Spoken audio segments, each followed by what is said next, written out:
अरावली के पश्चिम में क्या है? रेगिस्तान।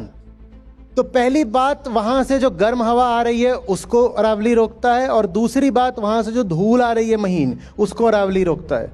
और जिसको आप AQI कहते हैं, वो भी किससे बढ़ता है? क्या नापता है AQI?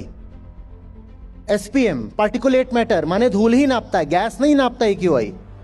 अरावली था जो रोका करता था इसी पार्टिकुलेट मैटर को रेगिस्तान से दिल्ली NCR की तरफ आने से।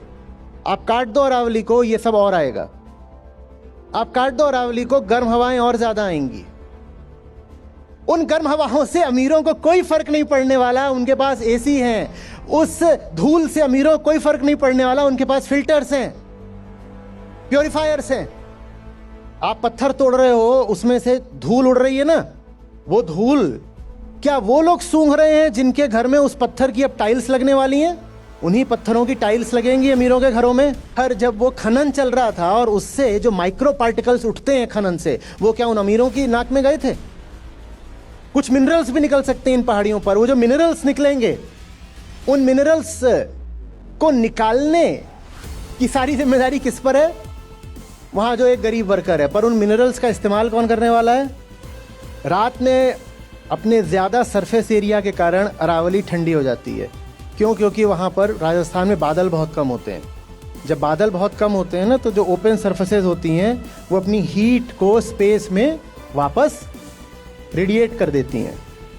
तो वो जो अरावली ठंडी हो जाती है, उसका कुछ असर अगली सुबह तक भी चलता है। तो उसकी रेडिएट करने की क्षमता भी चली गई। पहले ही गर्मी इतनी है इस क्षेत्र में जिसकी बात हो रही है, वहाँ गर्मी और बढ़ेगी, लेकिन उस गर्मी का कोई भी असर अपर मिडिल क्लास पर नहीं पड़ना है। मिडिल क्लास पर भी बहुत कम असर पड़ना है। वो जो मजदूर है, वो जो सड़क पर मोमोज बेच रहा है, वो जो रिक्शा चला रहा है, वो जो ऑटो चला रहा है, जो ठेला लगा रहा है, मरेंगे ये मरेंगे। या वो जो घर पे आते हैं फूड डिलीवरी करने, भुगतेंगे ये। इसलिए आप पा रहे हो कि कोई बड़ी आवाज़ इसमें नहीं बोल रही है, क्योंकि किसी का कोई नुकसान होने जा ही नहीं रहा। सबको ऐसा लग रहा है नुकसान तो होगा और भरपूर होगा, पर वो नुकसान क्या है इनको दिखाई नहीं दे रहा।